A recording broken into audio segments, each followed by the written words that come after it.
Hello everybody and welcome to Toy Warp Vintage Reviews.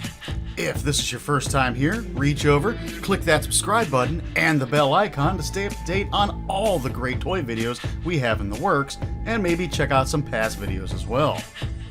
Make sure to check out the description below for links to the Patreon and the Toy Warp Facebook page if you want to interact with Toy Warp more. I thank you for tuning in so much and enjoy. In the early 1980s, there was no shortage of heroes to be awed and inspired by if you were a little kid. Christopher Reeve's Superman fought for truth, justice, and the American way. Michael Knight fought for the little guy in a world of criminals that operated above the law. Mr. T taught us that brute force won't take you anywhere without humility and respect.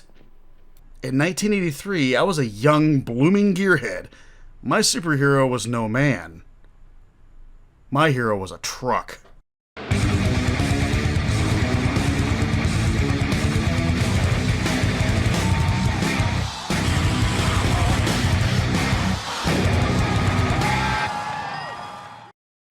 In the late 70s, Midwest 4x4 shop owner Bob Chandler was slowly modifying his truck Bigfoot into a bigger, more powerful machine as a showcase of what his shop could do. By 1981, with a huge Ford big block, military axles, and 40-inch tires, Bigfoot did his first ever car crush. Bob Chandler and his business partner Jim Kramer at the time were already booking the truck for paid exhibition events. A promoter booked Bigfoot for the very first car crush in front of a paying crowd later that year, and the monster truck craze was born, selling out seats in arenas and being an entertainment juggernaut to this day. By 1983, monster trucks were not only filling the huge arenas, the events were also being televised, and with Bigfoot already being a crowd favorite, now on the same footing in American households as Superman and Mr. T, it was only a logical step that Bigfoot received the same merchandising treatment as other 80s icons. Enter Milton Bradley and their subsidiary Playskool Toys. Milton Bradley, best known for their board games, and Playskool, best known for their products aiming toward a preschool market, were an odd choice to create the first ever toy tying into the monster truck craze.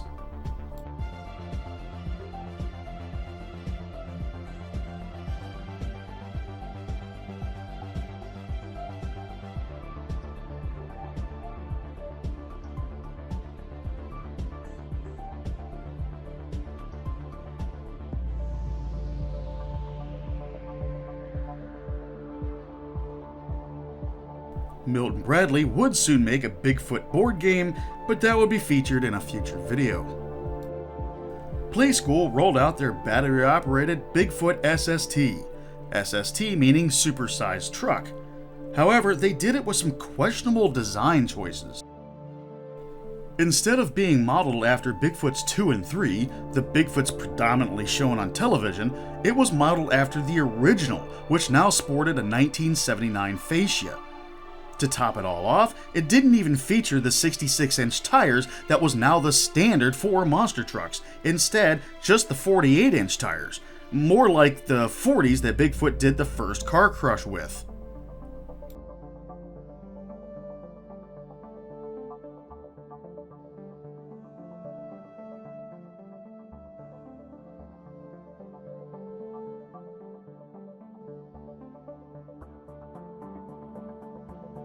Despite the odd design choices that didn't capitalize on looking just like the Bigfoots on TV, the battery-operated truck proved to be rugged, detailed, and long-lasting.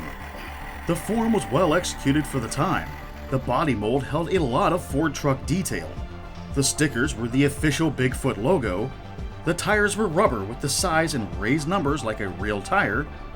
And like a cherry on top, the wheels were chromed to almost a mirror-like shine. The quality of this truck was superior. It featured two shifters on top, one controlling forward and reverse, and the other 2- or 4-wheel drive selection. The functionality of these features would not only outlast every other battery-powered truck it competed with, it would also do every bit of the extreme stuff it would do in the commercials.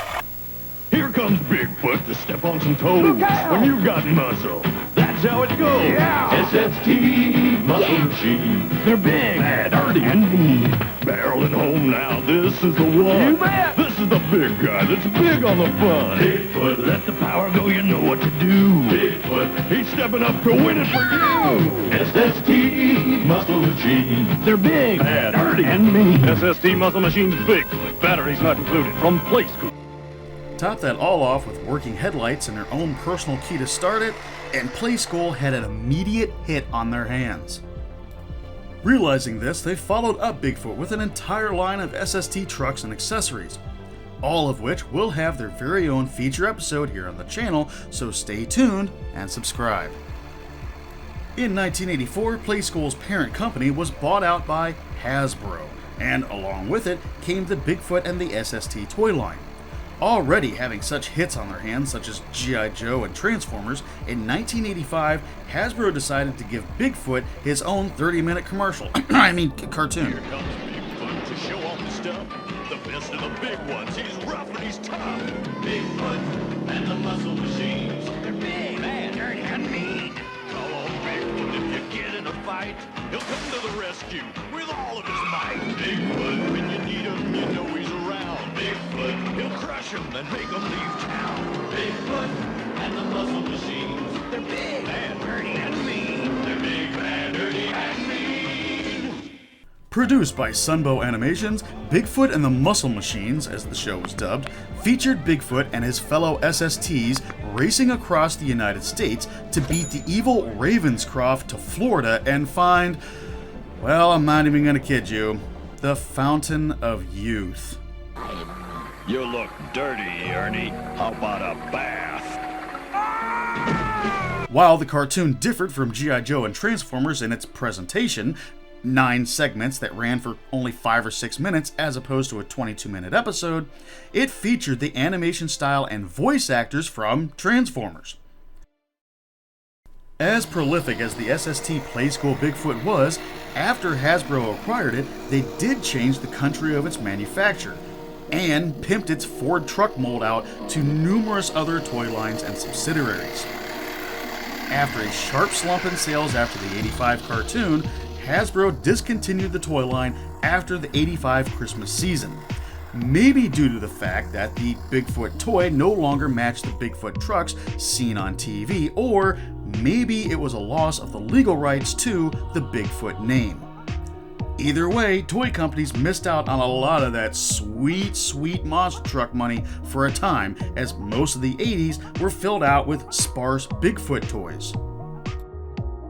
Matchbox did have a 1/64th scale die cast from 1985 to 1990, Power Wheels a Bigfoot ride-on, and some no-brand plastic trucks featuring Bigfoot and some of the other trucks from the Bigfoot family like the Bigfoot Shuttle and Mrs. Bigfoot were made, but other than that, well, we didn't have much. In the 1990s, Mattel acquired Bigfoot rights for a slew of toys to be sold under the Hot Wheels brand, and that's where the toy rights lay to this day. Current values on the SST Bigfoots can range anywhere from $10 to $25 for non-working, $25 to $100 for working, up to $200 for a mint and box one, and $200 plus for a mint and sealed box. 3 short years of the truck's production, 53 minutes of one cartoon, and maybe some fleeting moments of seeing Bigfoot live as a child was enough to start a cult following for this toy truck. 80s toy nostalgia is very heavily action figure based, so not everyone will remember Playskool's Bigfoot. However, if you had one iota of a gearhead in you, I bet you that you remember this truck.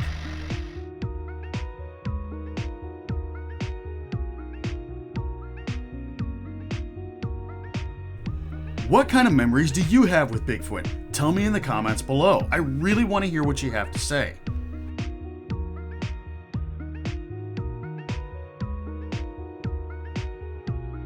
If you like today's video, maybe check out the Meeting Bigfoot video over on the main channel, or check out some of the other toy videos here on Toy Warp Vintage Reviews. It's the truck. Roseanne, look. That's the toy. That's the truck. That's the toy. I need that for the living room. You don't want that for your living room. Yes, I do. No, you go. I mean, that weighs a lot. That's a lot of. It's all glass. Oh man. Well, okay. After we put plexi in it instead of glass. That's a sheet of glass in there.